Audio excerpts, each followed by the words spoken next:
जो दीपू चंद्र दास के साथ बांग्लादेश में हुआ वो आप सबने देख लिया होगा।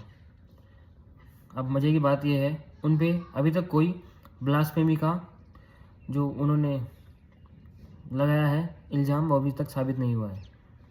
तो मतलब किसी ने अफवाह फैलाई और एक निर्दोष को मार दिया।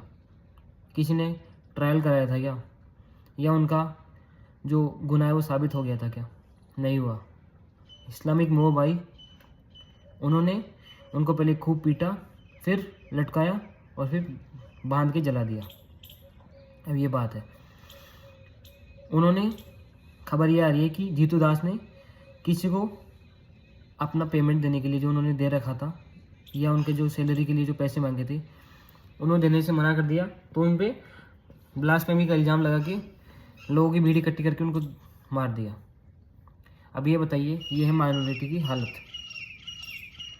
एक बात बताइए, 100 कुत्ते हैं और एक खरगोश है, तो खरगोश किसी कुत्ते को जाके पंजा मारेगा क्या? नहीं मारेगा ना।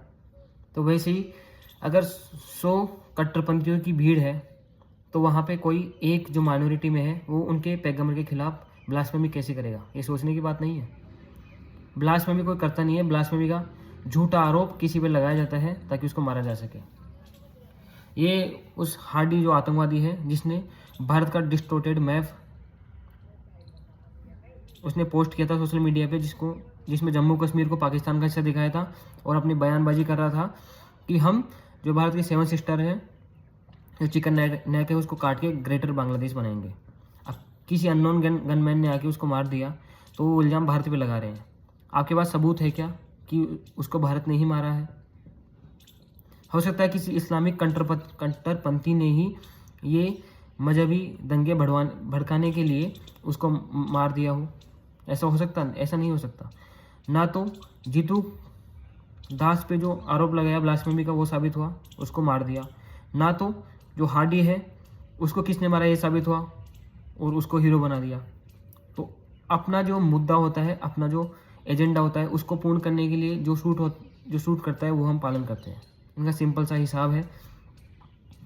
और बोल रहे हैं कि 10 लोगों को अरेस्ट कर लिया। 10 लोगों को अरेस्ट कर लिया। इसका पहला जो वीडियो आ रहा था उसमें पुलिस उसको घसीटते हुए लेके जा रही थी। वहाँ पे उसका तभी गुनाह साबित नहीं हुआ था, कोई स्ट्रॉन्ग एविडेंस नहीं था, फिर भी उसके साथ पुलिस ऐसा बर्ताव क्यों कर रही थी? क्योंकि पुलिस भी बांग्लादेश की वन साइडेड बिहेवियर दिखाती है, माइनॉरिटी के साथ कैसे करना है। और वो बोल रहे हैं कि हिंदुस्तान से बदला लेने के लिए हमने किया है। लोग कमेंट सेक्शन में लिख रहे हैं, मुसलमान हंस रहे हैं उसको ऐसे मार दिया, तो कोई प्रॉब्लम नहीं है, बंगाली में कमेंट कर रहे हैं। इसके अलावा ये हिंदुस्तान से नफरत नहीं है, ये हिंदुओं से भी नफरत है। वहाँ पे हम रोज़ मेरे पास वीडियो आते हैं, देखता हूँ कि जो वहाँ की हिंदू लड़कियाँ, माइनॉरिटी लड़कियाँ हैं, उनको ज़बरदस्ती हिजाब पहनने के लिए मजबूर किया जा रहा है। वहाँ पे किसी ने लड़के ने वेस्टर्न हेयर स्टाइल रखा हुआ तो उसके बाल काटे जा रहे हैं। हिंदुओं के मंदिर डिमोलिश किए जा रहे हैं। वहाँ पे जो हिंदू मॉन्क थे जिनको पिछले साल अरेस्ट किया था वो अभी तक भी जेल में है, उनको अभी तक भी बेल नहीं मिली। इस्कॉन जिन्होंने निस्वार्थ भाव से 50 साल से भी ऊपर हो गए बांग्लादेश में सेवा करते हुए, उनको उन्होंने टेररिस्ट ऑर्गेनाइजेशन घोषित करने में कोई कसर नहीं छोड़ी है। इस्कॉन को बैन करने की मांग कर रही है। इस्कॉन टेररिस्ट तो क्या, इस्कॉन वेजिटेरियन लोग है भैया। वो तो प्याज लहसुन भी नहीं खाते, वो किसी को मारेंगे क्या? वो मैंने कई वीडियो देखे हैं, इस्कॉन के भक्त कई मुसलमानों को बैठ के खाना खिला रहे हैं, प्रसाद खिला रहे हैं। 1971 में जब इनका पार्टीशन हुआ था और इनकी भुखमरी आई थी 1971 या पता नहीं, जब भी आई थी, तो जो इस्कॉन के फाउंडर आचार्य हैं प्रभुपाद, उन्होंने $2-3 मिलियन अमेरिका से रेज करके यहाँ पे जो भुखमरी आई हुई थी बांग्लादेश में, यहाँ पे लोगों को खाना खिलाया था। आज उसी संस्था को ये बैन करने पे तुले हुए हैं। तो इनके डबल स्टैंडर्ड है। इनको सिर्फ मतलब एक ही है, इनके कौन फेथ का है, इनका फेथ का कोई नहीं है। ये बात नहीं, यहाँ पे रिलीजियस एंगल देने की बात हो रही है। रिलीजियस एंगल है इसलिए देने की बात हो रही है। जो कलमा पढ़ा हुआ है, जो इनके फेथ का है, उनके सगे हैं, और इनके फेथ नहीं है तो उनको वो मारने के लिए तैयार रहते हैं। मैंने देखे हैं वीडियो, बांग्लादेशी हिंदू बता रहे हैं कि हम अकेले बाजार में नहीं निकल सकते, जब सब्जी खरीदनी होती है तो हम कई लोग साथ में निकलते हैं। वहाँ पे जो ट्रेडिशनल हिंदू लोग हैं वो वहाँ पे धोती कुर्ता नहीं पहन सकते, या फिर शिखा नहीं रख सकते, तिलक नहीं लगा सकते, नॉर्मल आदमी तरह निकलना पड़ता है। लोग उनको ऐसे घूरते हैं जैसे यहाँ पे किसी को एलियन को देख रहे हैं, मारने के लिए वही तैयार होते हैं। तो उनके लिए आवाज़ कौन उठाएगा? तो ये बात है, हमें ये समझना होगा कि ये माइनॉरिटी के साथ जब मेजोरिटी में होते हैं तब कैसे बिहेव करते हैं, और जब ये माइनॉरिटी में खुद होते हैं तब कैसे बिहेव करते हैं। यहाँ पे मैं जनरलाइज नहीं कर रहा, परंतु जो सच है वो सच है।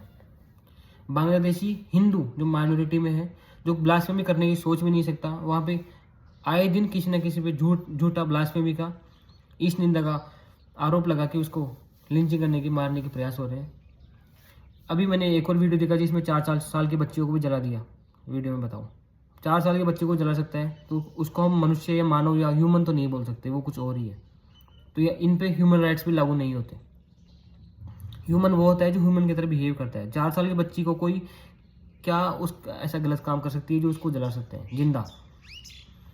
तो इनके कोई मॉरल वैल्यूज़ नहीं है, कोई एथिक्स नहीं है। इनको सिर्फ एक ही चीज़ दिखती है, वो है रिलीजियस फंडामेंटलिज्म, रेडिकल इस्लाम। इनको उससे मतलब है। इनके कौन इनके फेथ का है उसके लिए उसको बख्श देते हैं, कौन इनके फेथ के विरुद्ध है, विरुद्ध नहीं है, उसके फेथ का भी नहीं है, उसको मार देते हैं। तो हमें उसके लिए आवाज़ उठानी चाहिए।